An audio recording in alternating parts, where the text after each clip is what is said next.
Welcome into Dolphins All Access. Goldie, it is game week. Everyone's excited. Everyone's getting their fantasy football teams in order, but the real thing is happening for the guys here in the building. The Miami Dolphins heading out west to Los Angeles to take on the Chargers. Kind of a grudge match, a rematch to last year. Let's get the predictions right.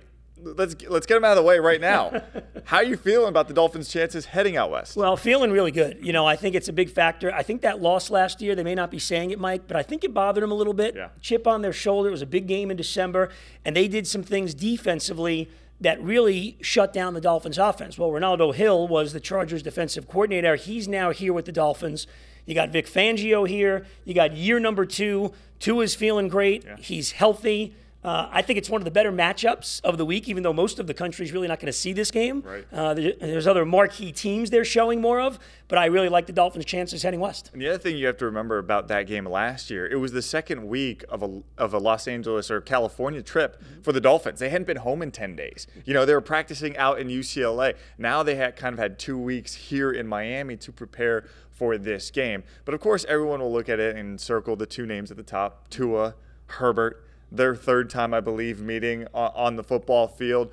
So far, I got to think that both fan bases got to be happy with how that draft worked out. I would think 100%. Yeah. I mean, it's funny because if you look at the numbers through the 2 years, and particularly last year, Tua and Herbert are pretty close. Mm-hmm. Last year, Tua was better. Tua, quarterback rating was best quarterback in football last year when he played. Now, Herbert played all the games. He won 10 of them, made the playoffs. Tua didn't play all the games. He won 8 of them. The Dolphins made the playoffs, but he didn't play in the playoff game. Yeah. But you're right. It's, for fans, for observers, for media, I think it's awesome because these two are always going to be linked. Who has more success? And right now, you just look at the numbers and the production, and they're neck and neck, despite what some people would say. I'm going to put you on the spot here because even though we're not in the preseason anymore and maybe these camp battles, no one's really talking about them, we still don't know who the starting left guard for the Miami Dolphins is. I mean, we're still worried if Teron Armstead's going to play or not.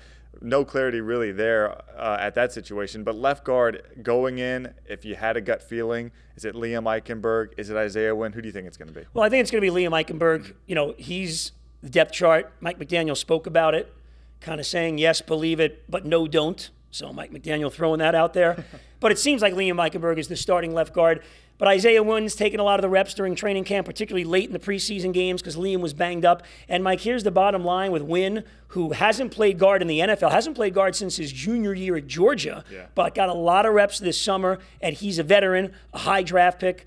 Liam Eichenberg, a veteran, high draft pick. I'm not sure it makes a huge difference which one of those guys is playing that left guard spot. Now, Teron Armstead over left tackle, hoping to be healthy for this game on Sunday. That is a big factor. Hopefully he can be on the field because based on last year, it was a marked difference in that offensive line play when he played and when he didn't. Yeah, he is kind of, I think in my mind, aside from Tua, the key to make that offense run because that offensive line looks completely different. The other question we got to talk about is the running back room because you go into the year thinking, man, this area is loaded with depth. Well, their depth took a hit with Jeff Wilson. He's going to miss at least the first 4 weeks. Raheem Mostert will shoulder much of a load, but next guy up, who do you think that kind of falls to? Is it Savon Ahmed? Is it a Devon Achane? That's a great question. One of those two guys. Chris Brooks obviously made the team. Good for him.